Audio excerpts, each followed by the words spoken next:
Assalamualaikum warahmatullahi wabarakatuh. A'udzubillahi minasyaitonirrajim. Bismillahirrahmanirrahim. Alhamdulillahirabbil alamin. Wassalatu wassalamu ala sayyidina Muhammadin wa ala alihi wa sahbihi ajmain. Amma ba'du. Alhamdulillah, puji syukur kita panjatkan kehadirat Allah yang mana senantiasa telah memberikan nikmat kepada kita, sehingga alhamdulillah kita semua bisa bangun pagi, bisa melaksanakan aktivitas kita sebagaimana mestinya. Yang mudah-mudahan aktivitas kita di hari ini ada dalam ridhonya Allah Subhanahu wa Ta'ala. Amin. Salawat beserta salam tidak lupa kita limpahkan kepada Nabi Muhammad Sallallahu Alaihi Wasallam, yang mana beliau adalah Nabi kita, Rasul kita, yang mudah-mudahan kita semua diakui sebagai umatnya yang mendapatkan syafaatul udma di yaumil qiyamah. Amin ya rabbal alamin.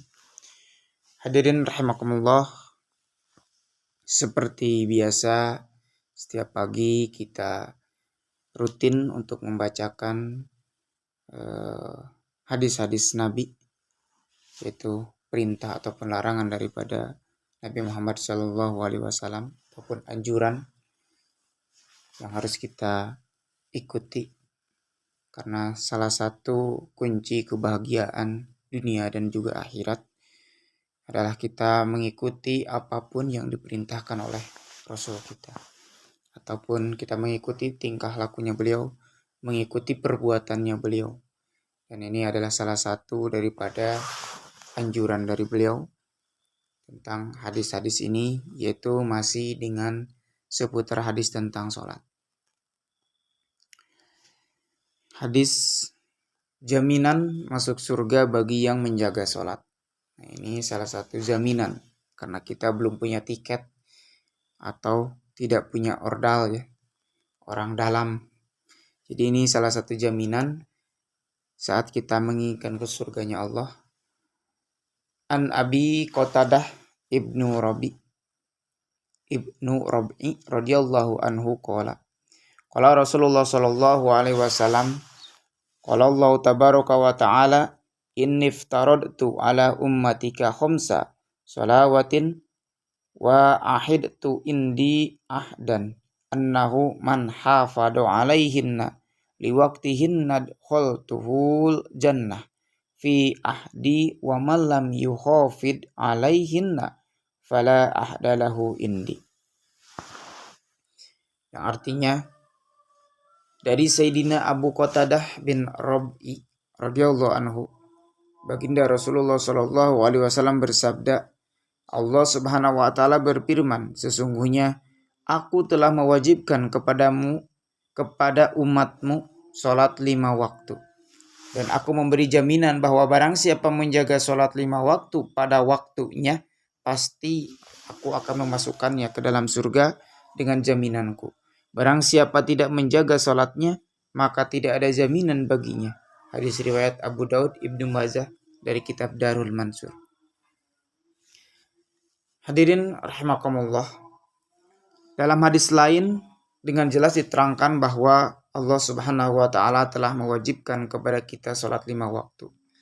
Barang siapa menjaga sholatnya, berwudu dengan sempurna, sholat pada waktunya, dan mendirikan dengan khusyuk dan khudu, maka Allah Subhanahu wa Ta'ala menjamin untuk memasukkannya ke dalam surga. Barang siapa yang tidak melaksanakan hal ini, maka Allah Subhanahu wa Ta'ala tidak memberikan jaminan untuknya. Mungkin Allah Subhanahu wa Ta'ala akan mengampuni atau mengazabnya. Yang jelas dia tidak akan mendapatkan jaminan untuk masuk surganya Allah Subhanahu wa Ta'ala. Nauzubillah min dzalik. Begitu besar keutamaan sholat sehingga dengan memperhatikannya seseorang termasuk ke dalam janji dan jaminan Allah Subhanahu wa Ta'ala. Kita perhatikan, hadirin rahimakumullah, jika seorang hakim atau orang kaya memberikan jaminan kepada seseorang dalam suatu tuntutan di mahkamah atau jaminan-jaminan yang lain, maka betapa orang itu akan merasa senang dan tenang. Dan perbuatan hakim atau orang kaya itu akan dianggap sebagai jasa besar. Begitu pula halnya dengan sholat. Sholat adalah ibadah yang sangat mudah, tidak susah payah dalam mengerjakannya dan mendatangkan jaminan. Sedangkan yang memberikan jaminan adalah raja para raja. penguasa dunia akhirat. Bila kita lalai dan tidak mempedulikannya, siapakah yang akan rugi? Tentu kita sendirilah yang akan menanggung kerugian dan akan menyebabkan kebinasaan kita. Maka dari itu, ikhwan fillah rahimakumullah, dengan sekuat tenaga kita, sekuat pikiran kita, jangan sampai lalai terhadap sholat. Kita laksanakan sholat setiap waktu yang Allah berikan. Tidak banyak, hanya 5 waktu sehari semalam, maghrib, isya, subuh, duhur, dan juga asar. Hanya itu yang Allah perintahkan kepada kita.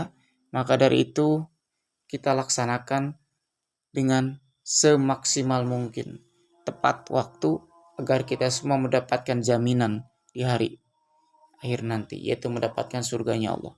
Karena tidak ada yang bisa jamin kecuali Allah Subhanahu wa taala. Hadirin ikhwan fillah rahimakumullah, hadis ini mudah-mudahan memantik kita semua untuk selalu tepat waktu mengerjakan sholat 5 waktu. Mudah-mudahan bermanfaat bagi kita semua. Wabillahi taufiq wal hidayah. Wassalamualaikum warahmatullahi wabarakatuh.